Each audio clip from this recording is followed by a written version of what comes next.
Salam damai Kristus bagi kita semua. Kembali lagi bersama saya dalam channel ini, dan saya ucapkan selamat datang serta selamat bergabung bagi saudara-saudaraku yang baru bergabung dalam channel ini.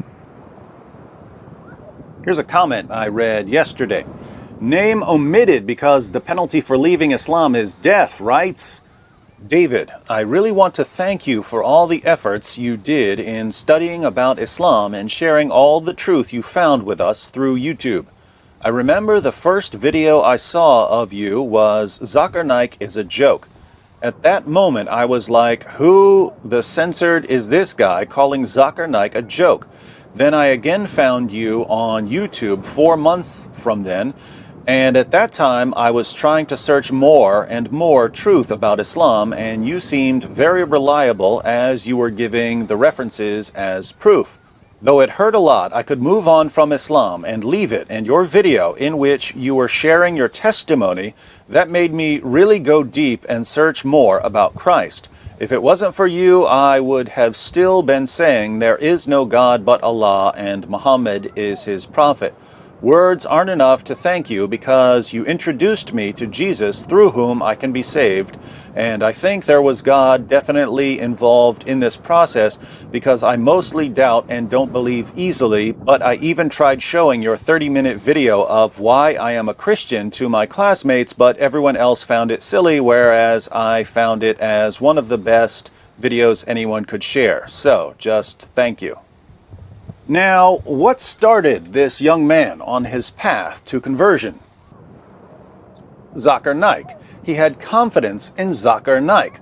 Later, he saw that someone was claiming that Zakir Naik is a joke. He wanted to see what possible basis there could be for calling Zakir Naik a joke. Then he did some investigating and eventually found out that Zakir Naik is a joke, that Naik's arguments are horrible, that he backs down from every challenge from every experienced Christian debater in the world. And that's when he realized that he couldn't simply base his faith on what he had heard from people like Zakir Naik. He needed to study and seek the truth for himself. And now he's a Christian. Mark my words, Zakir Naik is going to help us lead more Muslims to Christ than anyone else in history. Zakir Naik has built his career on the methods of his mentor, Ahmed Deedat. Deedat's method was simple. If you get an audience full of ignorant people, you can say pretty much whatever you want, and no one's going to know if you're lying to them. If someone eventually decides to do some research and figures out that you're making things up, it doesn't matter because you've already deceived thousands of people into agreeing with you.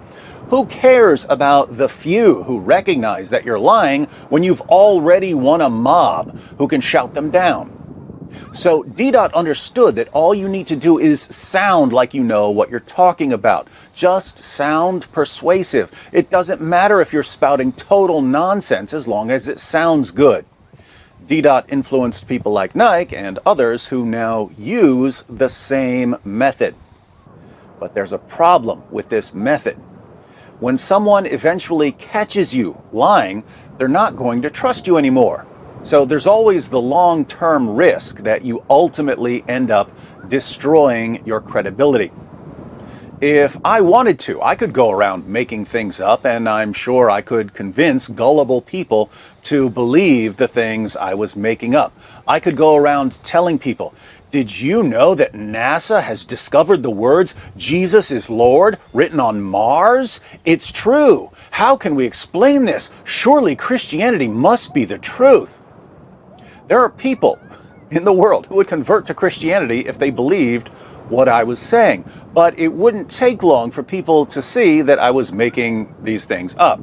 Now, for apologists like Zakir Naik, it doesn't really matter if people catch you making things up as long as most people don't catch you.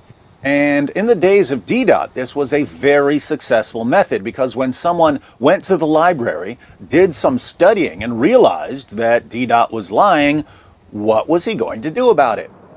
He could go tell some people that Deedat's a liar, but Deedat would already be speaking to the next packed out auditorium. So Deedat would get away with it. What's different now? Well, Now we've got the internet. Now we're in a position to expose people who've built their Dawa empires on deception. Now, when a young man realizes that Zakir Naik is a deceiver, he can tell other people around the world what he's learned. This reminds me of ancient Persia. The Persian Empire tried repeatedly to invade Greece. When they would invade, the Greeks would join forces and stop the Persians from conquering Greece. But the Greeks were still terrified of the Persian Empire because it was massive. Many years later, the Greeks were still scared of the Persians. But travelers kept coming back to Greece during the reign of Philip of Macedon. And they would say, you know that massive empire that everyone is scared of?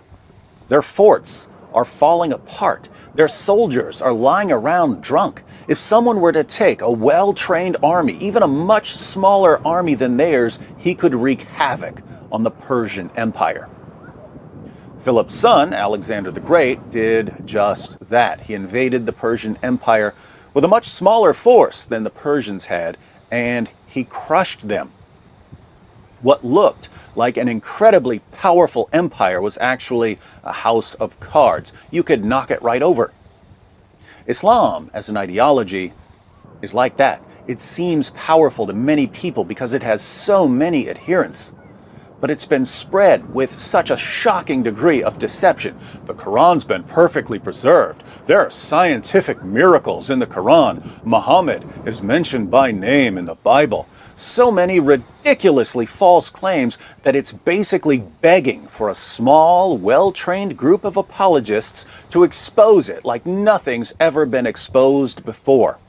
So, while it may be discouraging to watch Zakir Naik speak to a room filled with people and feed them nothing but lies, while it may break your heart to watch so many people buying outright deception, don't lose sight of the fact that for every lie he tells, for every person he deceives, he's setting himself up for a bigger fall.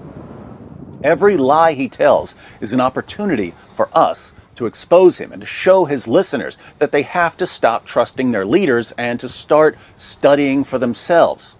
When they do that, they're leaving Islam. This is going to be a slow and difficult process at first because the technology we're using is still pretty new and most people still know next to nothing about Islam. But as more and more young Muslims recognize that they've been lied to and they start sharing what they've learned, we're going to see a snowball effect. In the end, what are we going to say to Zakir Naik? We're going to say, thank you, Zakir Naik, not for deceiving people, not for promoting jihad, but for helping us to lead so many Muslims to Christ.